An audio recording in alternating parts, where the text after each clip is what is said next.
Ukraine जो अपने यूरोपीय अमरीकी साथियों को हथियारों के लिए दरखास्तें कर रहा है, दर हकीकत पुराने अमरीकी और यूरोपीय हथियारों का खंडर बनता जा रहा है।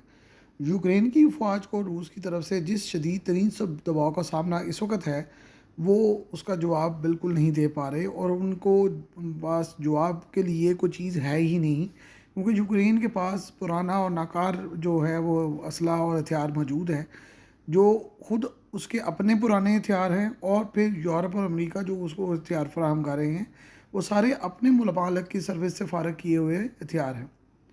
इस वक्त ज़मीनी इलाकों पर रूस में बहुत तेज़ी से कब्ज़ा कर रहा है और यूक्रेन की पेशकदमी ना सिर्फ ख़त्म हो चुकी है बल्कि वापस हो रही है, और यूक्रेन पर रूस बहुत तेज़ी से जो है ज़मीनी तौर पर कब्ज़ा करने पर अमल कर रहा है। यूक्रेन को ये पेशकदमी रोकने के लिए जदीद टैंक दरकार हैं ताकि उनका मुकाबला किया जा सके। गिनती के लिहाज से देखा जाए तो इस वक्त यूक्रेन के पास 850 टैंक मौजूद हैं, जो तमाम बहुत पुराने टैंक हैं। इनमें से तकरीबन 700 टैंक पुराने हैं जो कि T-64 हैं, जिनको नए और जदीद रूसी T-90 और T-14 टैंकों का सामना है। रूस से आज़ादी के फौरी बाद यूक्रेन में टैंक साजी की इस कदर बड़ी फैक्ट्री मौजूद थी, जो सिर्फ एक साल में 800 टैंक बनाने की सलाहियत रखती थी, लेकिन करप्शन ने मुकम्मल तौर पर उनका ये इंफ्रास्ट्रक्चर जो है वो तबाह बर्बाद करके रख दिया। हर चीज़ पर लागत और जो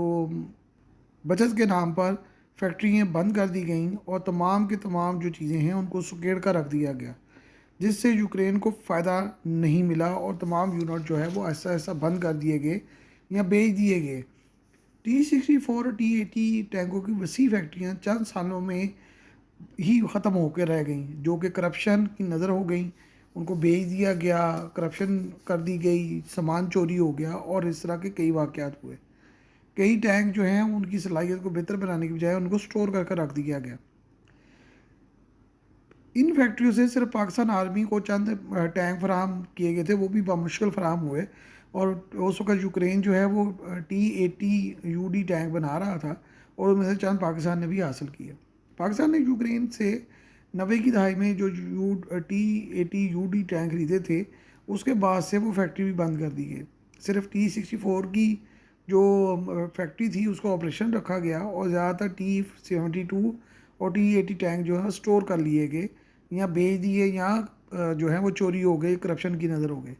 T-64 टैंकों को रिटेन रखा गया, सिर्फ ये कहा गया कि इस पर ज़्यादा अखराजात नहीं आएंगे, लेकिन ये टैंक 60 की दहाई में कहीं रूस ने बनाया था, जो कि एब्सोल्यूट हो चुके हैं। जिन T-72 और T-80 टैंकों को स्टोर किया गया था वो भी रूस के इब्तदाई मॉडल से, जिनकी सलाहियत बहुत महदूद है और कम से कम 30 साल पुरानी टेक्नोलॉजी है। रूस से आज़ादी के बाद जितने भी जदीद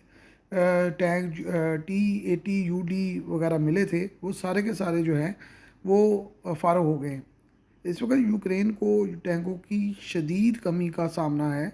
और जो भी टैंक उनको फराहम किए जा रहे हैं वो सारे के सारे जो हैं वो नाकारा और बेकार हैं। ज़्यादातर अमरीकी टैंक जो हैं वो रूसी हमलों की नज़र हो रहे हैं और इस वक्त रूसी हमलों को ट्रैक करने और रोकने के कोई भी काबिल नहीं। इस वक्त इतलात ये हैं कि अमरीकी M1 अब्राहम टैंक और जर्मनी के लेपर्ड टैंक जो हैं वो रूसी मिसाइलों की जद में हैं और इसीलिए बदनामी के डर से दोनों ममालिक जो हैं वो यूक्रेन को मज़ीद टैंक देने से जो हैं वो ग्रेज़ा हैं।